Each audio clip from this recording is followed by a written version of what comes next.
I have been talking about doing this video forever, and I finally have all the books I need. So it is finally time to begin the Amazing Spider-Man reading order. So let's not waste any time and get straight into it.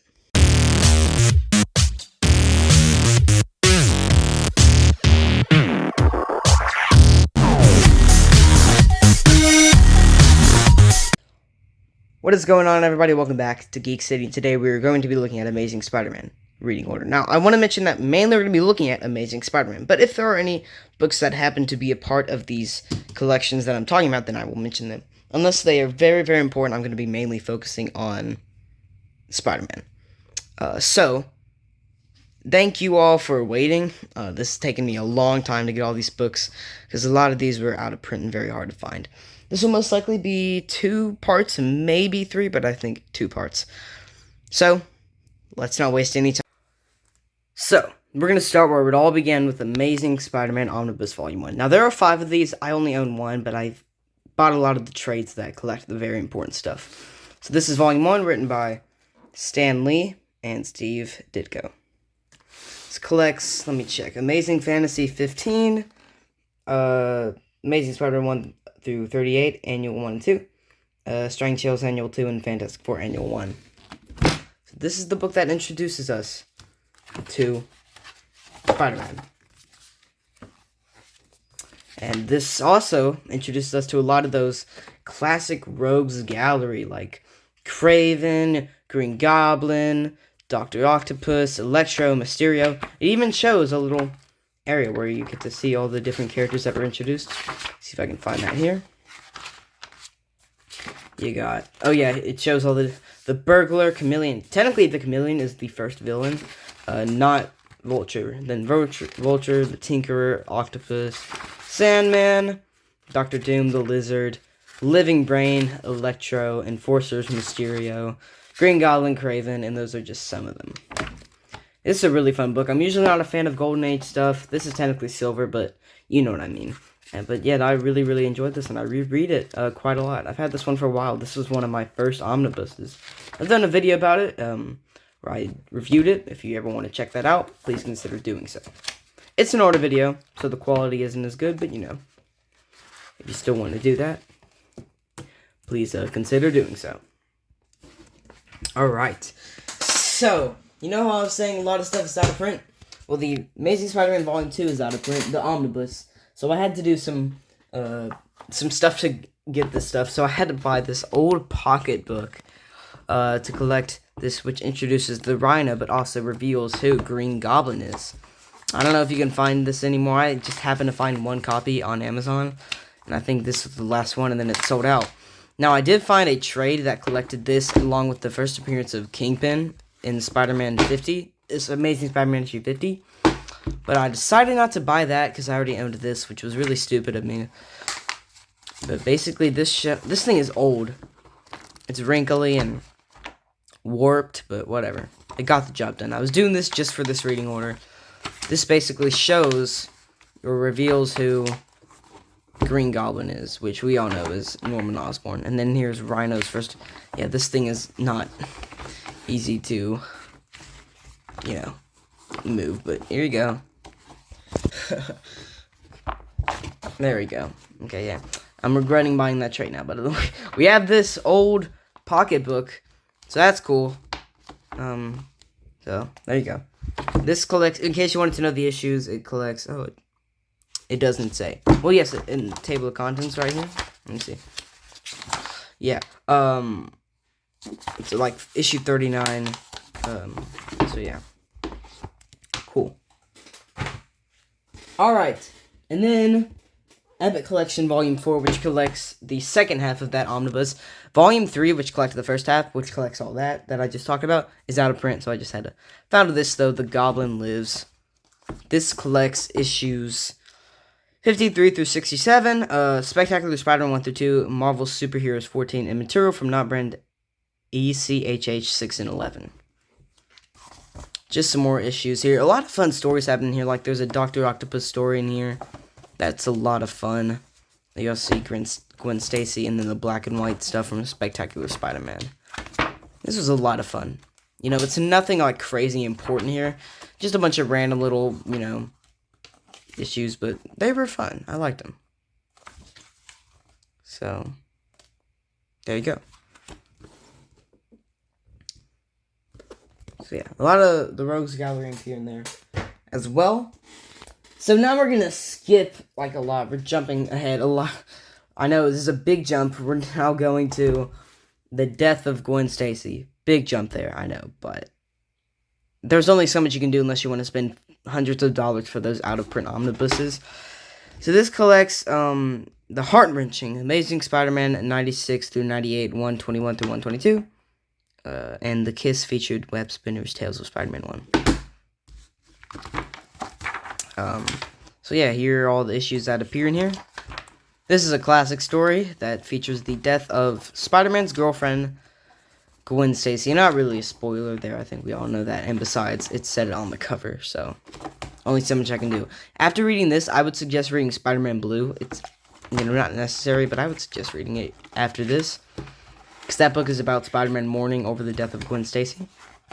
But yeah, this also has that famous thing where, let me find it. Yeah, Peter Parker yells at MJ. So there you go. So now we're going to do another jump here. This is when things get confusing because there's a lot of jumping back and forth between things. So here is The Amazing Spider-Man by Roger Stern. This is a great collection here, pretty huge. Just titled Spider-Man by Roger Stern. And this collects The Spectacular Spider-Man 43 through 61, The Amazing Spider-Man 206, 224 through 252, and Annual 16 and 17. So there are a few things I want to talk about with this. Number one, this collects a lot of those, some classic stories in here, like the Hobgoblin Saga, which is great. But there's another one, one of my favorite Spider-Man books of all time. And it is called The Kid Who Collected Spider-Man. It's one issue. And it's really sad. Here it is right here. See? Yeah. The Kid Who Collected Spider-Man. It's pretty sad. And I think this was an actual Make-A-Wish thing. Like a kid wanted to be in a Spider-Man comic. Maybe. I don't know that if it's actually a true story or not. I would assume so. Maybe, I don't know. But it's really sad nonetheless. And then the Hobgoblin Saga. You can see some early John Romita Jr. artwork. You can, it's really cool. You know, his artwork changed to more blocky style that I really like. But this is his early stuff in here. So, I do want to mention one thing. So, right here on issue, let me get to it. In between these two issues, a very important thing happens. Secret Wars. So, Marvel Superhero Secret Wars. And in that book, it's also shown in this other book right here. I told you, it's really confusing here. But it's also shown in this. Let me just grab it real quickly. So before you read issue 252, read the first issue of this omnibus, which is a part of that Secret Wars thing. Issue 8, he finds the symbiote. So read that, and then read that final issue in here, which shows him with it.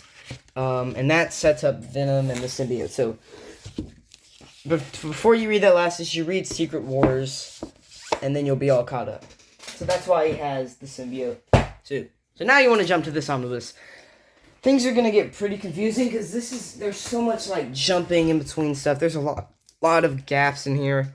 You'll see. So you first have the Todd McFarlane stuff, or hold on. Yeah, it's very confusing. So, let me just show you here. You have 258, where Spider-Man learns that it's a symbiote. It's an alien, and so he wears the Fantastic Four suit, and he gets the suit off of him. There's also Web of Spider-Man 1 here. So he gets the suit off of him. And that leads you to page 60. So, by the end of Web of Spider-Man issue 1, the symbiote's off of him. But he still wears a black suit. I don't know if by this point he is, but yes, he is. Okay, so he's wearing a black suit, but it's not the symbiote. So 66, stop on this omnibus, because there's like a huge jump, because then another rider joins in, because as you can see, we have 258, and then we go to 300. So in between 300, read Kraven's Last Hunt. So, this is one of the greatest Spider-Man stories of all time. And this is the Epic Collection. And so, in this Epic Collection, it's hard doing this with one hand. I need to get a camera holder. So, this collects The Amazing Spider-Man 289 through 294 and Annual 20 and 21, Spider-Man vs. Wolverine, Web of Spider-Man 29 through 32, and Peter Parker the Spectacular Spider-Man 131 through 132. So, 2 major stories happen in here. So, there's a lot of just random books. Him with that black suit. Again, it's not the symbiote. It's just a black suit. Because by this point, the symbiote is off of him. He's still repping that black suit, though. But, something very important happens here. See if I can find it. Sorry. Here. Yeah. Okay, right here. There we go. Spider-Man proposes. And she says yes. So we have the wedding, the giant-sized annual 21. So, they get married. Fun. They move in together. Let me find that right here. Where they move in. They, yeah. Really nice, happy stuff. So happy. They're moved in together. And then we have Kraven's Last Hunt, which, if you thought that was happy, get ready for one of the darkest Spider-Man stories ever. So here's Kraven. And he... I gotta spoil. Like, I have to once it... He captures and shoots Spider-Man. Point blank. And buries him. And so Kraven takes over, takes his suit, and starts doing bad stuff with the suit. And, yeah. It's really dark, but I love it, and it's one of the best, Spider-Man stories out there. Kraven's on the loose, doing stuff with the Spider-Man suit, while Peter is out of commission. He's buried alive. You also have, this guy right here. I forgot his name. I ain't even gonna lie with you. I know who he is, but I forgot his name. Not even gonna try to remember it. But they fight, and it's really cool. And then we have Spider-Man rising out of the ground and battles Kraven and defeats him. I have to spoil again because Kraven... Well, hold on. Let me get to it. They fight. Kraven, having completed his mission, kills himself. And it's pretty dark. Yeah. I told you this is a dark story, and then you have the finale here. So yeah, it's dark. It's a great story though. So he gets, in between those 2 books, he gets married and battles Kraven on his last hunt. Spoilers, obviously. And then you also can read this.